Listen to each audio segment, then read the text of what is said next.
Bonjour et bienvenue à Vie de foi. Aujourd'hui, nous allons parler de l'amour et de l'unité dans la maison de Dieu.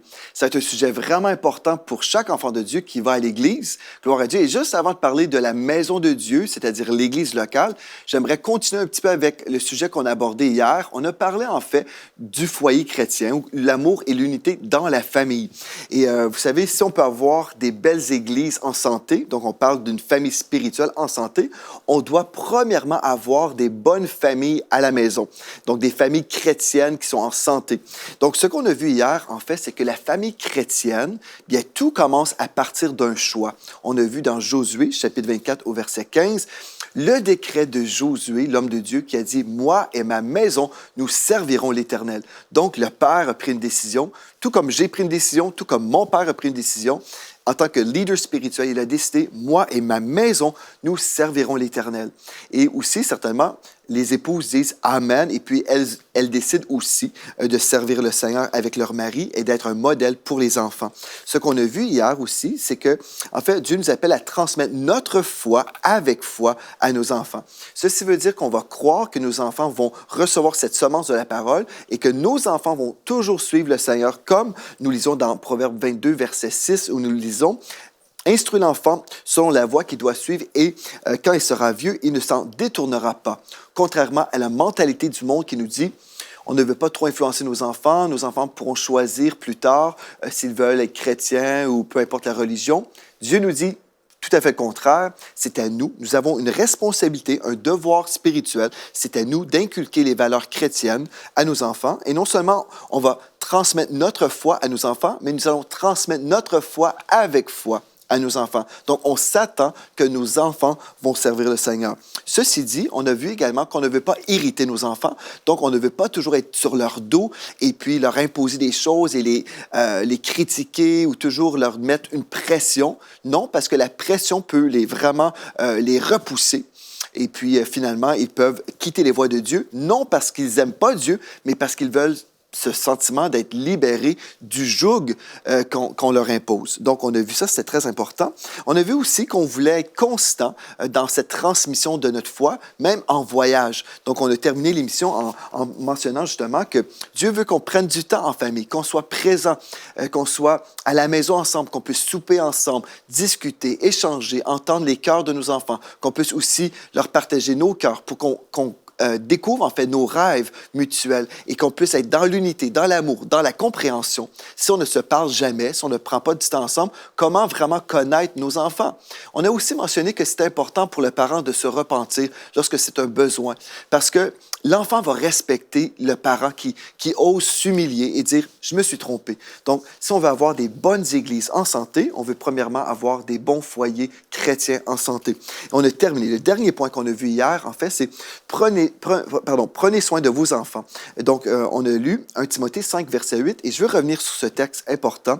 Ce texte nous dit, si quelqu'un n'a pas soin des siens, et principalement de ceux de sa famille, il a renié la foi, il est pire qu'un infidèle. Ce que je voulais poursuivre aujourd'hui, en fait, j'ai mentionné hier que l'enfant, en fait, est à la charge de ses parents. C'est une réalité. Et tout le monde dirait oui, oui, amen. Mais je veux vous dire, en fait, ce que j'ai vécu dans mon enfance. Déjà, j'avais un cœur pour Dieu, donc j'allais à l'église, je servais à l'église. J'enseignais à l'école du dimanche à partir de l'âge de 12 ans à 18 ans. Je faisais le ménage à l'église. Je lavais les toilettes, par exemple. Et à la maison, je travaillais aussi. Je faisais du ménage. Je me souviens, dans le sous-sol chez mes parents, c'était ma responsabilité. Je nettoyais la piscine. Bref, je faisais toutes sortes de choses. Donc, je valorisais le travail. Mes parents m'avaient déjà communiqué cette valeur du travail. Mais il y a certains parents qui vont envoyer leurs enfants travailler, disant, bien, ils doivent découvrir la valeur de l'argent. C'est bien aussi de découvrir la valeur de l'argent, mais j'aimerais peut-être vous inviter à remettre en question votre façon d'agir en ce moment.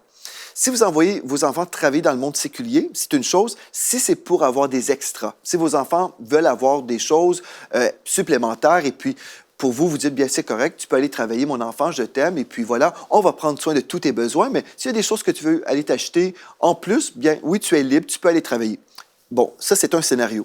Mais il y a d'autres scénarios que j'ai entendus même dans notre région, par exemple, où les parents imposent à leurs enfants de 12-13 ans, tu vas aller travailler pour t'acheter tes vêtements, pour acheter tes besoins à la pharmacie, pour ton déodorant, des choses semblables.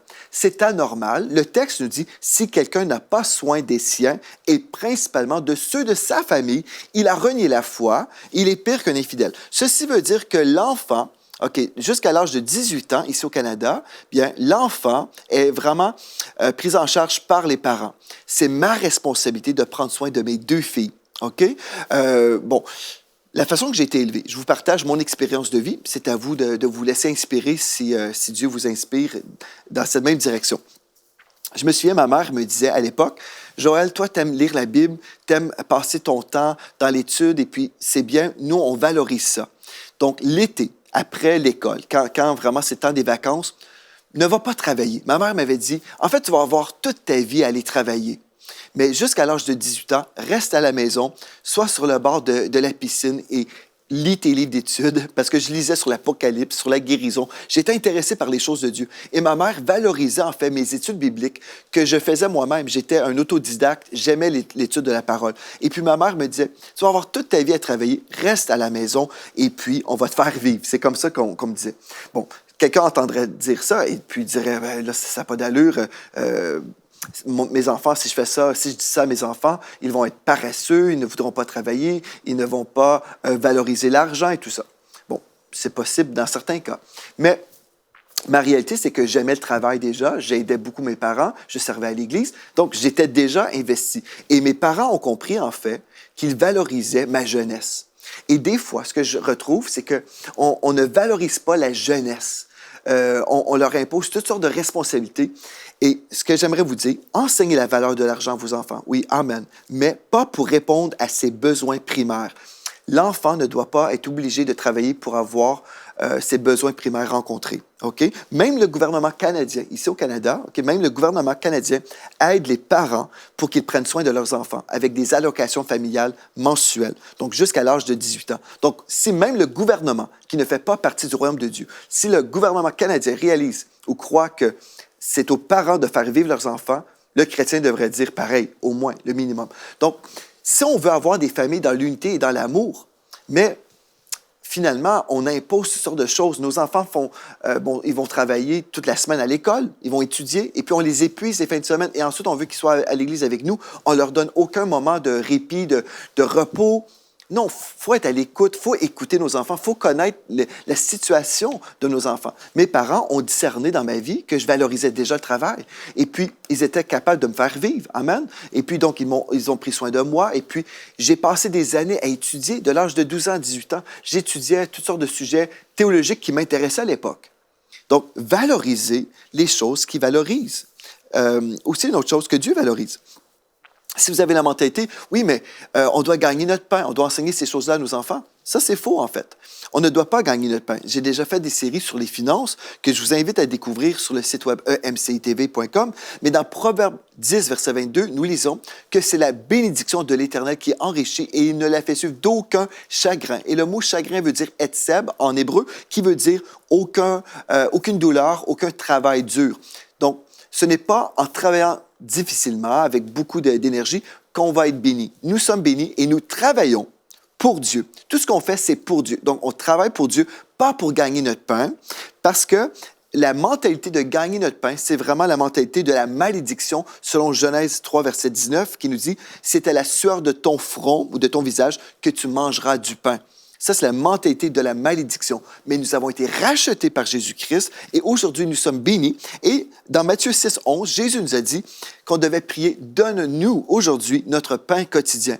Donc, nous demandons au Seigneur notre source pour ce pain dont nous allons manger. Gloire à Dieu. Pourquoi? Parce que justement, il est notre source en toutes choses. On ne travaille pas pour l'argent, on travaille pour Dieu. Tout ce que Dieu nous appelle à faire, c'est travailler pour lui. Et oui, on va travailler. Oui, on va travailler. Parce que dans 2 Timothée 3,10, la Bible nous dit « Si quelqu'un ne veut pas travailler, qu'il ne mange pas non plus. » Amen. Mais ceci veut dire, Dieu ne nous appelle pas à être des paresseux, il nous appelle à travailler, mais pour le Seigneur Jésus-Christ, pas pour l'argent. Parce que si vous travaillez pour l'argent, vous allez être un serviteur de l'argent. Et l'argent sera votre maître. Mon maître, c'est Jésus-Christ. Je vais servir le Seigneur. Et c'est ça que je veux communiquer à mes enfants. Mes enfants peuvent servir le Seigneur s'ils travaillent d'une façon bénévole. OK, ils travaillent à l'Église. Nos filles ne sont pas paresseuses. Elles travaillent constamment à l'Église. Elles ne sont pas payées, mais elles travaillent pour Dieu. Alléluia. Donc, examinez la situation de vos enfants pour ne pas valoriser simplement le dollar. C'est pas ça qu'on doit valoriser, nous, en tant qu'enfants de Dieu. On ne valorise pas le dollar, on valorise le travail pour Dieu. Amen. J'espère que vous comprenez ce que je veux dire. Et je termine avec ce verset-là pour cette portion, dans le psaume 127, verset 2. « En vain, vous levez-vous matin, vous couchez-vous tard, et mangez-vous le pain de douleur. Il en donne autant, ses bien-aimés, pendant leur sommeil. » Alléluia. Donc, on va avoir l'amour et l'unité dans nos foyers chrétiens pour finalement arriver dans la grande famille spirituelle, l'Église locale, pour marcher encore dans l'amour et dans l'unité. Alléluia, c'est tellement possible. Maintenant, avant de plonger dans notre sujet concernant l'Église locale, j'aimerais vous inviter à écouter un chant qui a été composé par le pasteur Gwen Dresser, chanté aussi par la sœur Dena. Vraiment, ce chant-là marche dans l'amour. C'est un chant inspirant. Vous allez voir aussi dans cette vidéo qu'il y a un scénario qui est là. Après, on va discuter en fait comment on peut mettre en pratique ce chant, ce message véhiculé par ce beau chant, comment on peut le faire dans notre Église locale. Gloire à Dieu. Donc, ce rendez-vous dans quelques instants.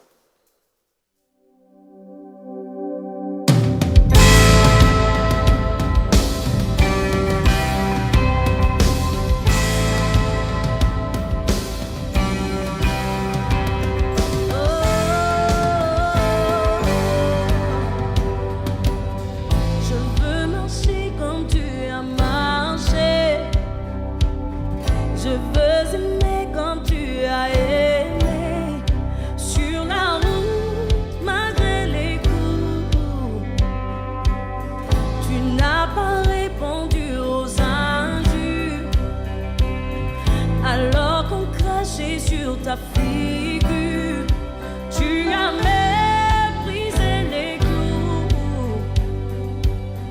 Quand tu m'as aimé plus que tout. Oh, qu'il marche dans l'amour. Oui, je veux marcher chaque jour dans ton amour. Car la miséricorde triomphe du jugement, triomphe même de la mort.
Gloire à Dieu, c'est un chant merveilleux, un très beau chant avec un beau message. Et maintenant, on veut dire oui et amen. Je veux marcher dans l'amour dans mon église locale.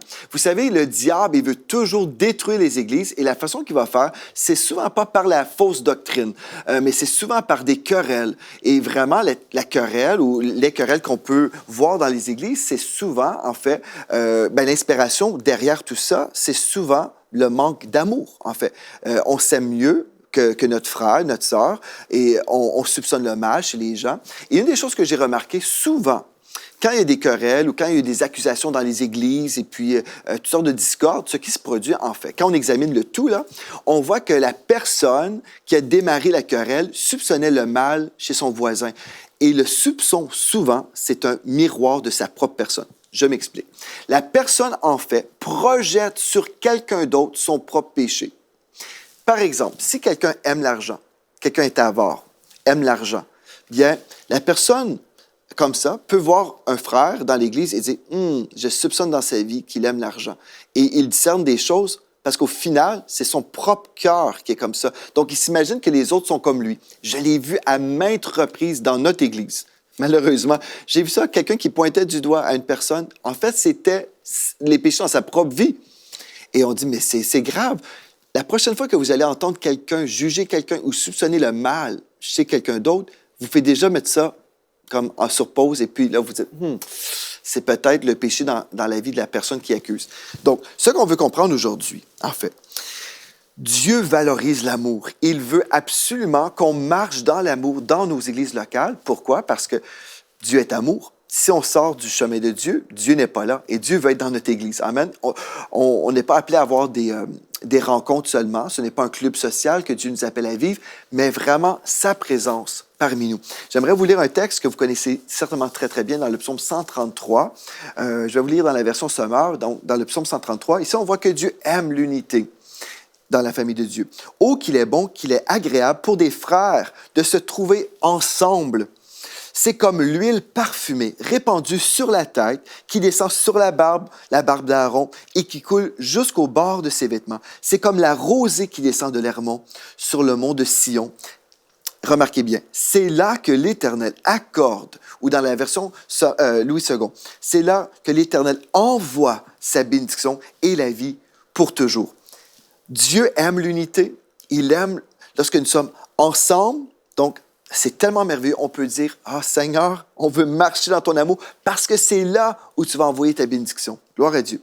Donc, Dieu est amour et ses disciples sont aussi appelés à être dans cet amour. On l'a déjà vu dans cette série, Jean 13, verset 35, qui nous dit « À ceux-ci, tous reconnaîtront que vous êtes mes disciples si vous avez de l'amour les uns pour les autres. » Donc déjà, c'est notre façon que les gens de l'extérieur vont nous identifier, si nous sommes dans l'amour. Mais aussi dans Jean 17, verset 22, c'est intéressant de voir que ce texte se reproduit encore dans la Bible sommaire. « Je leur ai donné la gloire que tu m'as donnée afin qu'ils soient un comme toi et moi, nous sommes un. » Donc le Seigneur Jésus parle à son Père, en parlant de l'unité. Verset 23, « Moi en eux et toi en moi, qu'ils soient parfaitement un et qu'ainsi le monde puisse reconnaître que c'est toi qui m'as envoyé et que tu les aimes comme tu m'aimes. » Alléluia. Donc, les gens de l'extérieur doivent voir l'Église comme étant un centre de l'amour. Parce que Dieu est amour, nous sommes en Christ, nous sommes en Dieu, Dieu est en nous, nous devrions être imbibés de l'amour de Dieu.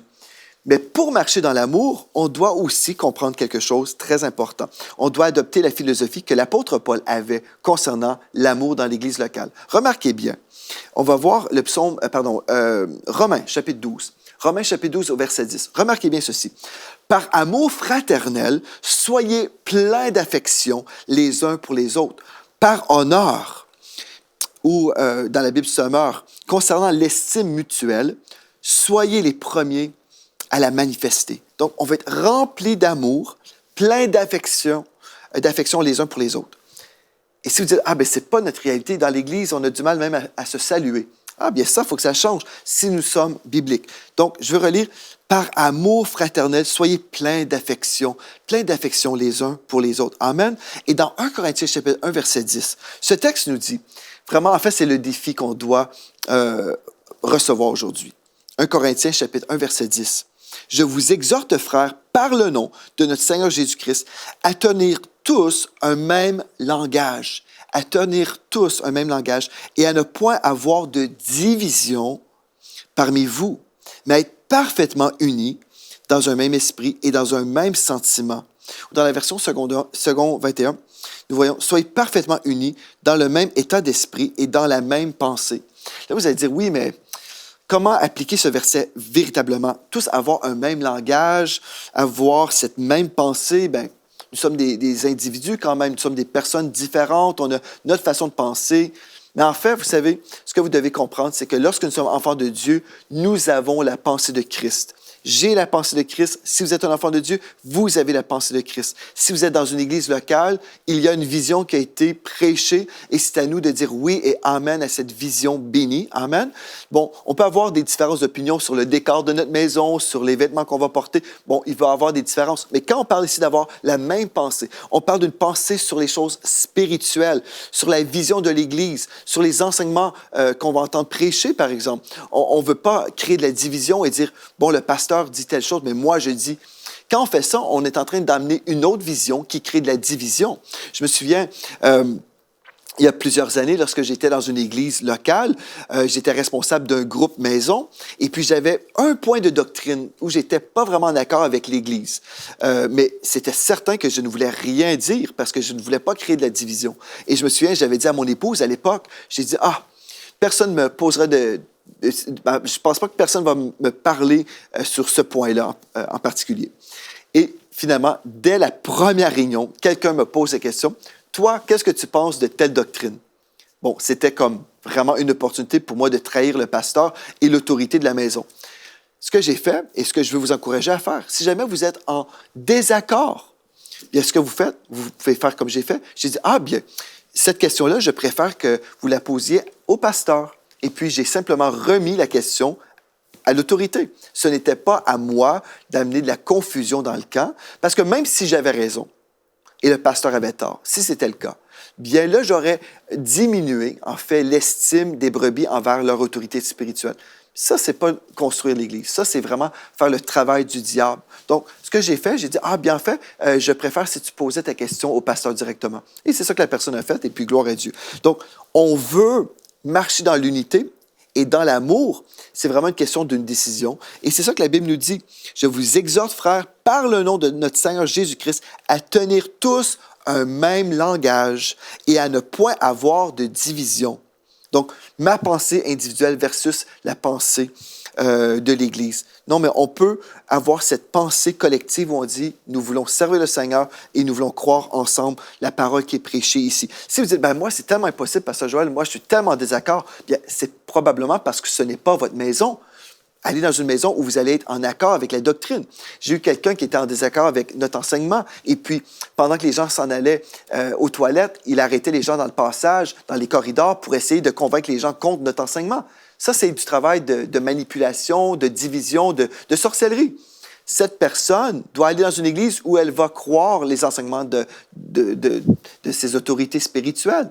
Ce que j'ai fait dans ce cas-là, en tant que berger qui doit protéger les autres brebis de ce type de loup, j'ai dit tout simplement, on a envoyé une lettre, on a dit, écoutez, on comprend que vous avez une théologie différente, il n'y a pas de souci, on vous aime, mais on vous invite à rejoindre une église qui croit selon vos convictions, plutôt que d'essayer de changer nos convictions. Donc, il n'y a pas de souci, vous êtes bénis, allez dans une autre église. Et puis, voilà, c'est ça que vous pouvez faire. Parce que si une brebis vient dans une maison, c'est à la brebis de découvrir, en fait, les enseignements et de se laisser nourrir et grandir dans les voies de Dieu. Ce n'est pas à la brebis d'essayer d'attaquer les autorités, amener de la division avec ses opinions personnelles. Ça, c'est vraiment sortir de l'amour de Dieu. Ça, c'est un travail du diable. Amen. Et dans 1 Pierre, chapitre 1, verset 22, Pierre a dit, « Ayant purifié vos âmes en obéissant à la vérité pour avoir un amour fraternel sincère. Aimez-vous ardemment les uns les autres de tout votre cœur. » Donc, un amour sincère, c'est vraiment la clé, n'est-ce pas? On vise l'amour sincère. Et comment allons-nous vraiment nous aimer si on ne se voit jamais, si on ne passe pas de temps ensemble? Bien, chez nous, dans notre Église, ce qu'on a fait, on a établi des groupes maison qu'on appelle des groupes vie. Donc, vous pouvez faire ça. Mais aussi, on fait quelque chose que je trouve vraiment important. Et on retrouve en fait cette pratique dans la parole de Dieu, dans Actes, chapitre 2, au verset 42. « Pour moi, la communion fraternelle, bien cette communion, elle est très importante au sein de l'Église locale si nous voulons marcher dans l'unité et dans l'amour. Dans Actes 2, on retrouve l'Église primitive ici.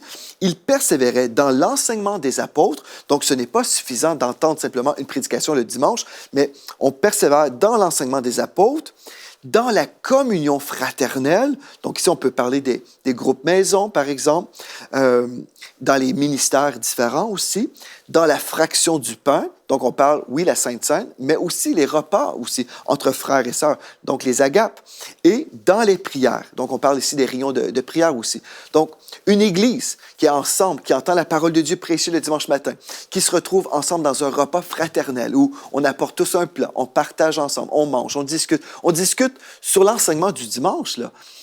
On n'est pas là pour discuter contre des gens, contre des doctrines, tout ça. Ça, c'est vraiment en dehors du chemin de l'amour. Mais quand nous voulons marcher dans l'amour et dans l'unité, on va s'édifier, on va parler du message, on va voir ensemble comment nous pouvons l'appliquer dans notre vie, comment on peut progresser dans les voies de Dieu, comment on peut vivre la présence de Dieu. Et c'est alors que la bénédiction va se répandre sur nous, comme on a lu dans le psaume 133 au premier verset. C'est là où l'Esprit de Dieu, où la bénédiction est répandue sur nous. Alléluia! Quand nous sommes ensemble dans l'unité.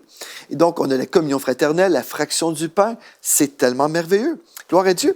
Et quand nous sommes ensemble, c'est alors qu'on va entendre des histoires. Quelqu'un va peut-être nous partager sa joie ou sa tristesse. Et c'est là où on va pouvoir remplir Romains 12, 15 qui nous dit « Réjouissez-vous avec ceux qui se réjouissent, pleurez avec ceux qui pleurent. Mais si je suis isolé dans mon coin, bien, je ne suis pas au courant que mon frère passe par une épreuve. Je ne sais pas que mon frère se réjouit d'une telle percée. Donc, je ne peux pas appliquer ce texte-là parce que je suis ignorant. Je ne connais pas mes frères et mes sœurs. Je suis en visite constamment dans mon Église. Mais Dieu nous appelle à marcher dans l'unité et dans l'amour. Donc, on peut changer les choses. On peut changer notre attitude. On peut sortir du jugement et entrer dans la dimension de la grâce. Vraiment choisir de marcher dans l'amour et aussi côtoyer nos frères et nos sœurs par des repas. Oui, la réunion certainement, la réunion du dimanche, mais aussi les réunions dans nos ministères, dans les groupes maisons, les agapes, tout ça, c'est très, très bien. Et là, on peut prier ensemble pour les besoins, que ce soit dans la joie ou dans la tristesse, nous sommes présents les uns pour les autres. Et c'est alors que les gens de l'extérieur verront, ah, voilà l'amour de Dieu qui est répandu dans ce groupe-là. Qui sont ces gens? Bien, ce sont des chrétiens, des enfants de Dieu. Et c'est ça notre témoignage. C'est ça qu'on devrait avoir comme témoignage. Et qu'on puisse tous dire « Amen, Amen, je reçois et je veux vivre selon le cœur de Dieu dans mon Église locale. » Donc, gloire à Dieu. Merci d'avoir été là. D'ici à demain, soyez richement bénis.